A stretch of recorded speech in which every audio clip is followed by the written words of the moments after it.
So, welcome to Grumpy Vegan Grandad.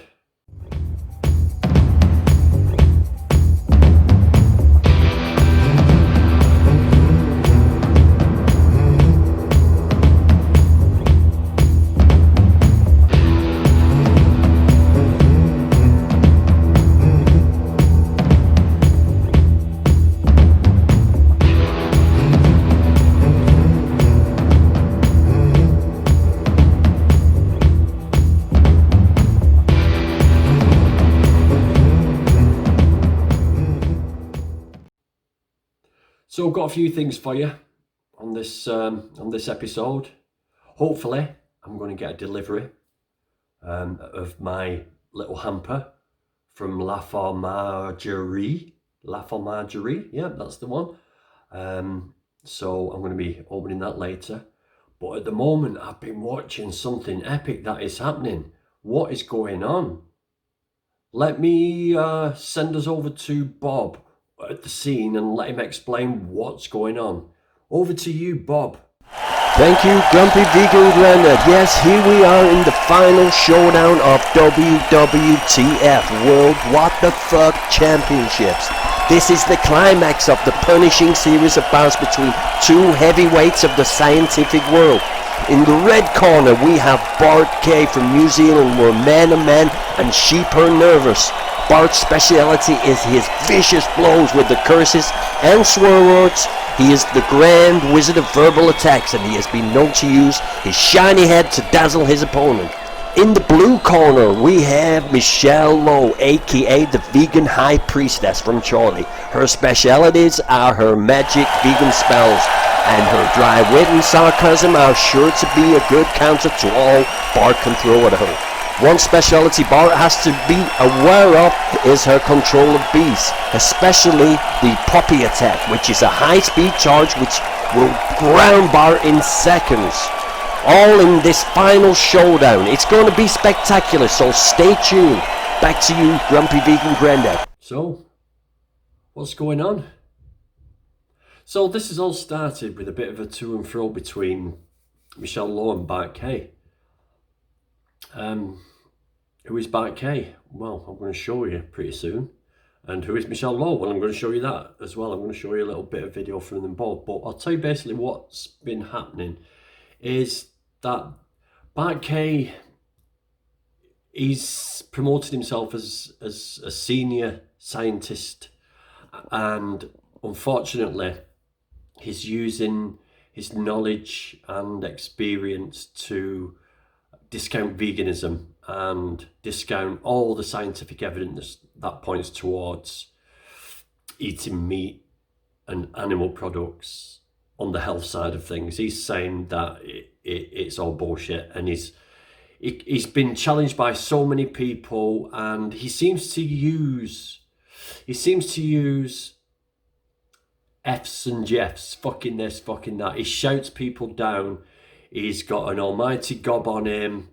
He's even, now I've noticed on his video, because there's Dr.Lowe V called him out a while ago and said, let's have a debate on it. And he's sort of come back with a retort, with a video answer to it all. And he's really slags people off. He doesn't act very, very professionally when he's talking. He's just on top. He's you can't, you fucker, you this, you that, all this, and it's like he doesn't come across as credible, even though he might be. He's got some good credentials, yeah, but he seems to ignore the science, and he's going anti-vegan, he's going anti-science, which I don't understand, but that's him. He suppose he's getting viewers, he's getting his carny friends to follow him, and he's getting big interest. So yeah, of course people want to hear the alternative to the reality. And Michelle Lowe has been calling him out for this, and they've sort of got in a bit of a Tiger King, Carol Baskin scenario. I'm broke as shit, I have a judgment against me from some bitch down there in Florida, and that's Carol Baskin down at Big Cat Rescue. It was all part of Carol Baskin's plan with Peter, the Carol Baskin. Carol Baskin is so influential that Carol Baskin and Carol Baskin, I consider that bitch to be... You know what I mean? It's like, it's absolutely crazy. Now, what Bart is trying to do is trying to get Michelle's videos and channel blocked completely. If she gets another strike, her channel's gone. The way YouTube works is if you get a copyright strike against you and it's upheld, that stays for 90 days. And then, but if you get another one and then get a third, your channel is taken down and it's gone. You basically, I think, would you have to start again from scratch? But the problem with it is it's a very grey area, this fair use. Because why is Bart doing this in the first place, to be honest? Is it because Michelle's coming up with evidence and it's showing him for how wrong he is? Like this thing with Dr. Avi, he won't have this debate with Dr. Avi because he knows the science will prove him wrong, but he tries shouting. It's like the little man syndrome. It's like if you shout loud enough, people will, you know, stay away from you. I've noticed it in the streets, you know, when the person shouting the loudest is not the person you need to be wary of. It's the quiet one in the corner. You know what I mean? So yeah, it's just his whole demeanor, his way. But what he's trying to do now is try and get copyright strikes against Michelle, and that's where the problem lies. This is where this whole problem lies. Now, we might say, should Michelle retaliate? Should Michelle just not do anything? Should she take the videos down so she doesn't use the channel? But the thing is, if we don't stand up to things, we're going to get walked all over. That's life in general. If you don't stand up to something, it becomes the norm and it becomes like normality, and it happens when it shouldn't happen. It's not fair. Fair use means you can use other people's...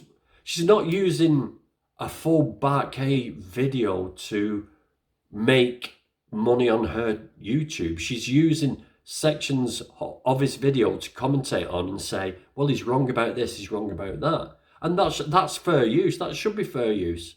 If anybody takes my videos and says, look at this grumpy vegan Grandad, this Dan Shepherd, he's talking absolute bullshit, I'm not going to worry about that. I'm not going to start doing copyright strikes for them. It's their right to disagree with me and say why.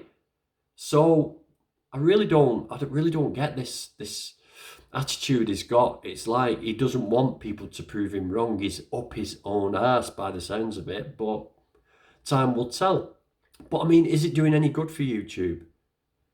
Is this Michelle and Bart thing like the Oasis and Blur thing back in the 90s, where it created a big storm and big interest? Will it be a good thing for YouTube, or is it a bad thing? Will it end badly for Michelle? You know, it'd be a shame to see a channel go for the sakes of some pellet like Bart, you know? And what does it say for the rest of us on YouTube? What's it going to do if Bart's claims are upheld? It's going to be a very boring place on YouTube if we can't commentate on other people's content and criticise it. I mean, Bart, some of his worst abusive videos where he's really verbally abusive, he's put them in a playlist that's private now, and you have to join his channel and pay $1.99 for the privilege. Here's the screenshot of it. So, how's it going to end? Here's the video with Bart and Michelle. Uploader Michelle Lowe. Hi, boys and girls. Oh, it's your old mate Michelle here. Kisses. I wish to make a counterclaim to the copyright strike I have received from YouTube creator Bartholomew Kay. has been making a concerted effort to drive me off YouTube. His YouTube channel, Bart Kay, includes a myriad of abusive videos about myself and other YouTube creators. Bad, bald man, I should say. Don't really need these anymore.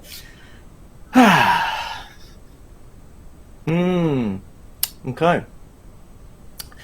This current copyright strike is just another effort to get me removed from YouTube.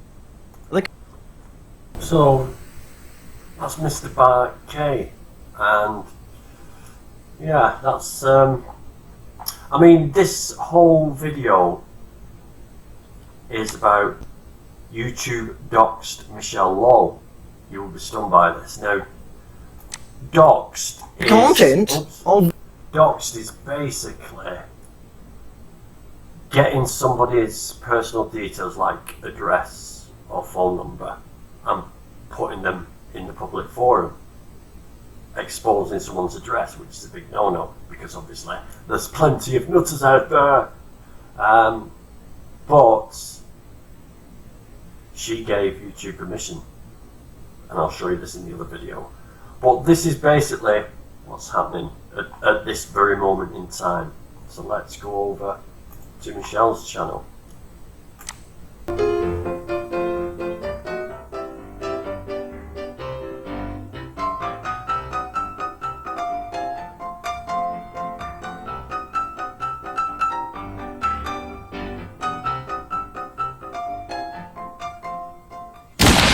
Boys and girls, thanks for joining me once again, where today I am responding to number of different types of establishment.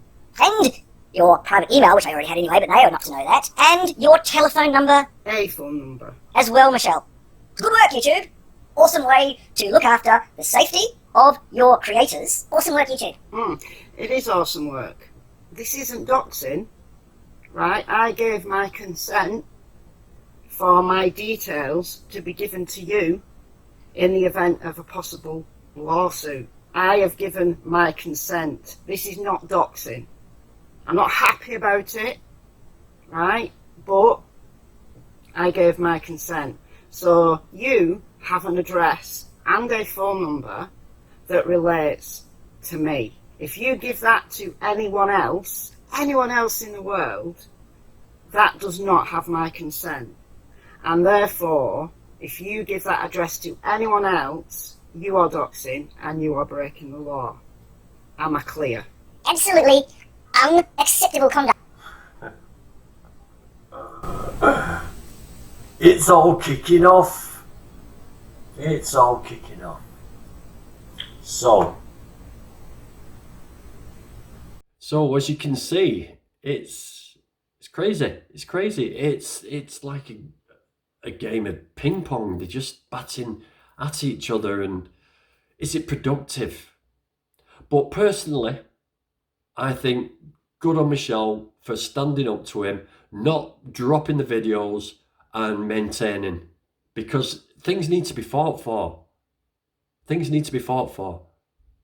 And like I said before, if Michelle doesn't stand up to this and bend under the pressure and just delete the videos, what does that do for free speech? It's quite obvious she's not making money off Bart's content. She's making money off her own commentary on Bart's content. It's a completely different scenario. And he does the same with her, and he does the same with other people. If you're putting yourself in a public forum, you should be open to criticism. It just makes you better at what you do, I suppose. Well, we'll have to wait and see. So, something else to talk about. On Facebook, one of my friends, vegan friend of mine on Facebook, posted this. And let's have a quick read. Today, one of Caitlin's friends asked her mum if she could come to ours for tea, and mum said no. I assumed because they had plans for tea at home. But as I said goodbye and walked away, the girl must have been protesting, and I heard the mum tell the girl it's because we're vegan. I feel really upset. Why should I, the child, miss out on a nice experience because of that? Caitlin eats nuggets, pizza, fish fingers, burgers, sausages, spaghetti, bolognese, ice cream, all the typical foods that children enjoy. All vegan, of course. And I can almost guarantee the other child wouldn't even notice a difference. If only people didn't judge and gave things a chance. So, I find that astounding. And it can only be born out of ignorance. I mean, what was that mum expecting this friend of mine to feed her child? Is that the problem? Did she think it would be salad leaves, grass, leaves off trees? What did she think she was going to be fed?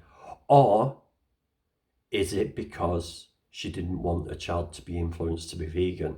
Is that the reason why? We don't know. But it just shows this sort of divide that's going on and the ignorance that's out there. Now, me personally, if it was me, I would pull that lady and I would say, look, I overheard you say it's because we're vegan. Could you explain why you think the way you do? And that might open up a dialogue. And I'm sure my friend will do that. I'm pretty sure she will, because she's not behind the door when it comes to spreading the vegan message. But it just shows what goes on in people's minds when it comes to the children.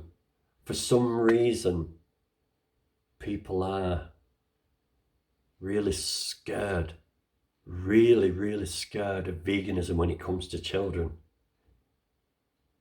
And it just shows how indoctrinated we are. How indoctrinated we are with the meat for protein, dairy for calcium fallacy that is out there. And the view on vegans that we're all just militant, in your face, pushy people when we're not. This young girl, I mean, can you imagine?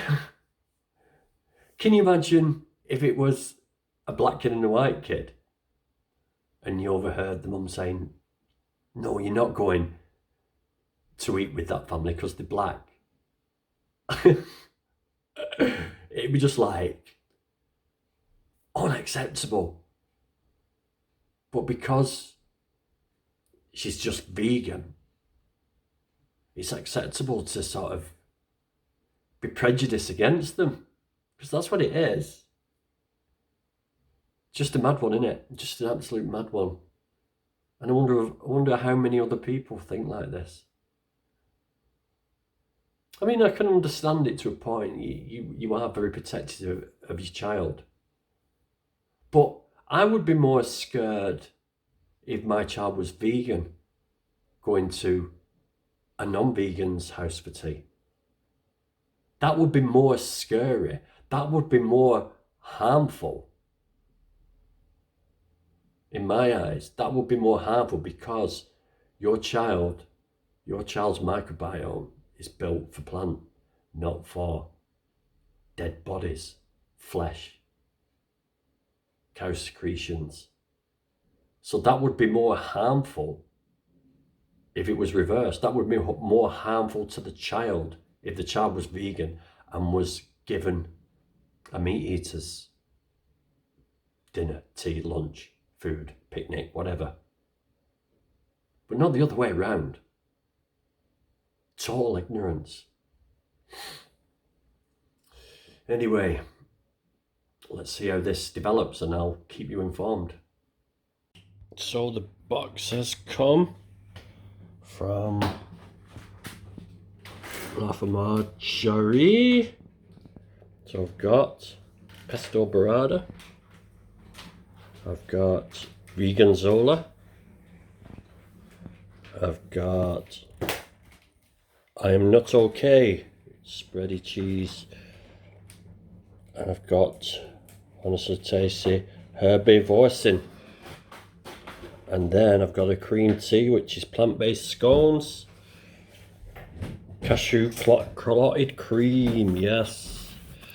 and raspberry and rhubarb jam, strictly roots vegan. Yes, it is feasty time. So if you want to get these guys, go online, laugh over Marjorie, and get ordering. Beautiful stuff, worth it. And this is for my birthday on Sunday.